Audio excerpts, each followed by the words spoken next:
doesn't matter what you have for energy supplies unless you have infrastructure. Energy infrastructure is a security aspect of its own, and we're weak there.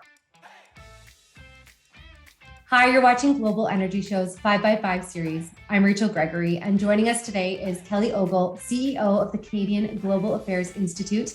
Kelly, thank you for being here. Thanks so much, Rachel. I'm really looking forward to this.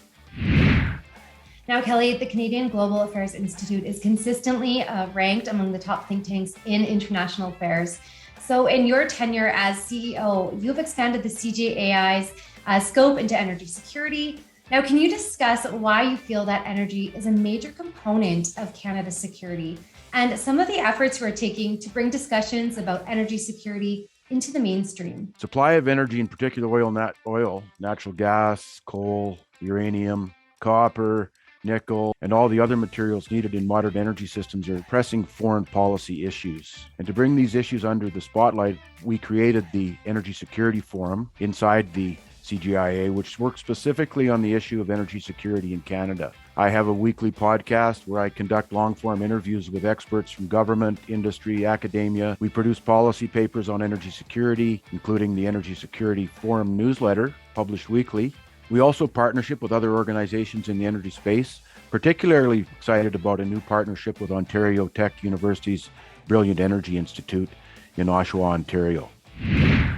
Now, can you talk about Canada's current energy security and how you see this changing within the next decade? In Canada, we have got all kinds of energy resources. We're one of the largest hydropower producers in the world. But unfortunately, it doesn't matter what you have for energy supplies unless you have infrastructure. Energy infrastructure is a security aspect of its own, and we're weak there. As natural gas prices in Asia and Europe continue to surge, concerns about energy security escalate. And any way you look at it, gas and LNG is key to global energy security. People are finally starting to get the fact that Canadian gas reserves are abundant. Canadian LNG is a jewel for several reasons. Why? Low cost, and it's cleaner. Competitiveness of Western Canadian LNG addresses concerns surrounding energy security, reliability, and affordability. Lower greenhouse gas emissions displacing coal globally.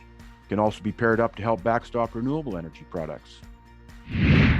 With rising oil and natural gas prices and increased investment into renewable energy projects, in your opinion, Kelly, what does Canada's future energy mix look like? Rachel, I think it's about the same as it is now for the next decade or more. For instance, the absolute need for dual systems is not well understood. The need for backup and base load power for renewables. Headlines point to the success of wind and solar and seditiously ignore the rest. Price and supply chain problems continue to escalate in the supply of materials for renewables. And you just can't overbuild it. Although it'll reduce the amount that you need for legacy fuels and thus overall emissions, it's not linear. Since 2000, Germany has doubled its installed generating capacity. Almost all additions are wind and solar. Emissions have only fallen 20%. The link between energy and wind and solar capacity costs has become obvious. The price of fossil fuels surging, cost of wind and solar installations is surging as well. You still have to get permitting, you have to lease land or use crown land. The pathways to installation of solar and wind projects is just as fraught with environmental and regulatory backlog.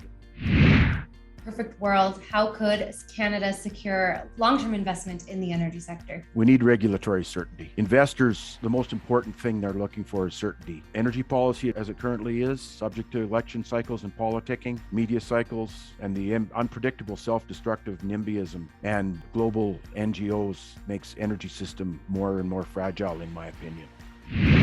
So how are current geopolitical events, including the Russian invasion of Ukraine, impacting oil production in OPEC and non-OPEC countries? Well, in my opinion, the current energy crisis is government-made by scrambling for policy options that look to satisfy their politics. Policymakers refuse to acknowledge that their attempt to force an unnatural energy transition via net zero policies is responsible for the potential devastating harm that's happening in Europe and more generally Western energy security. Oil production was already tight before there was the invasion of Ukraine by Russia. OPEC has continually missed its production targets. The latest monthly oil market report showing huge shortfalls from Algeria and Nigeria. We also have to keep in mind that OPEC countries are often politically unstable, with weak institutions and simmering tensions between various factions, which can seriously disrupt energy flows.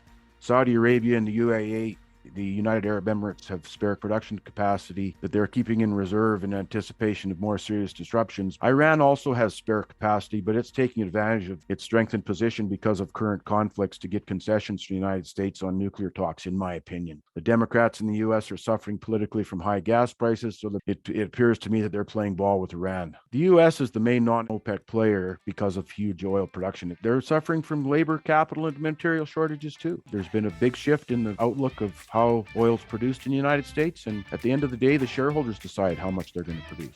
Oil production will eventually level out, but if Russia is shut off from global markets, we could be in for a really rocky year, a recession, possible stagflation. Thank you for sharing your insights and everything you know on this topic, and your passion is appreciated. So it was a pleasure chatting with you, Kelly, and having you on the 5x5 series. Rachel, I really enjoyed it.